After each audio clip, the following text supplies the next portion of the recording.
வணக்கம் நண்பர்களே.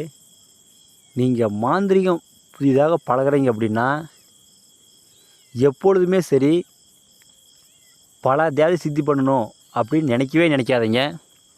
நீங்கள் ஒரு தேவதை சித்தி பண்ணுங்க, அதுவே போதும்.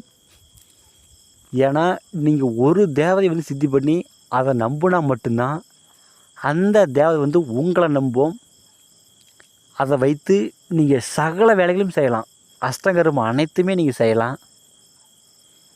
நீங்கள் அதை விட்டுட்டு எல்லா தேவதையும் சித்தி பண்ணீங்க அப்படின்னா எந்த தேவதையுமே உங்களை நம்பாது. நீங்கள் ஆயுஸ் ஃபுல்லாக தேவதை சித்தியே பண்ணினே இருக்க வேண்டியதான். நீங்கள் மாந்திரிகம் செய்ய முடியாது. இப்போ நான்லாம் எங்கள் தாத்தா காலத்துலேருந்து நாங்கள் ஒரே தேவதையாக பூஜை பண்ணியிருக்கிறோம். இதை வைத்து தான் அஷ்டகர்மம் அனைத்துமே செய்கிறோம். நாங்கள் எந்த தேவதையுமே வணங்க மாட்டோம், ஒரே ஒரு தேவதை மட்டும்தான் வணங்குவோம். அதுபோல் நீங்களும் ஒரே தேவதை வணங்கி அந்த தேவதை வலுவை பூஜை பண்ணி நீங்கள் வச்சுக்கோங்க. நீங்கள் என்ன சொன்னாலும் சரி அந்த தேவதை உடனே செய்து முடிக்கிற மாதிரி நம்ம வலுவை பூஜை பண்ணணும். 48 நாள் உட்காந்து நம்ம மந்திரம் ஜெபித்துட்டால் மட்டும் அந்த தேவதை நமக்கு சித்தி ஆகாது. அதற்குண்டான படைகள் நம்ம போடணும். இதற்குண்டான டைம் நம்ம தேர்ந்தெடுக்கணும். இந்த மாதிரி சின்ன சின்ன சூட்சமான ரகசியமான நிறைய இருக்குது.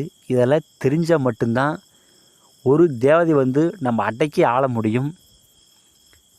நீங்கள் 48 நாள் பூஜை பண்ண தேவையில்லை, வெறும் 3 நாள் பூஜை பண்ணாலும் அந்த தேவதை உங்களுக்கு நேரடியாக பிரசன்னமாகும். அந்தளவுக்கு நம்ம படையல் வைத்து அதுக்கு பூஜை பண்ணி நம்ம வணங்கணும். இந்த ரகசியமெல்லாம் தெரிஞ்சுக்கங்க. நீங்களும் மாந்திரிகத்தில் பெரிய ஆளாகலாம். மேலும் உங்களுக்கு ஏதாச்சும் டவுட் இருந்தால் ஃபோன் பண்ணி கேளுங்க, நான் கண்டிப்பாக சொல்லிக் கொடுக்குறேன். எதுவாக இருந்தாலும் சரி நேரில் வாங்க. நேரில் வந்தால் மட்டும்தான் இதெல்லாம் சொல்லிக் கொடுக்க முடியும். ஃபோனில் யாரும் ஃபோன் பண்ணி தயவு கேட்க வேண்டாம்.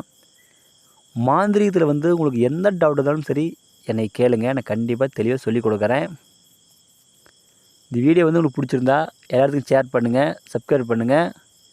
மேலும் உங்களுக்கு நல்ல நல்ல வீடியோவை நான் போடுறேன். நன்றிங்க.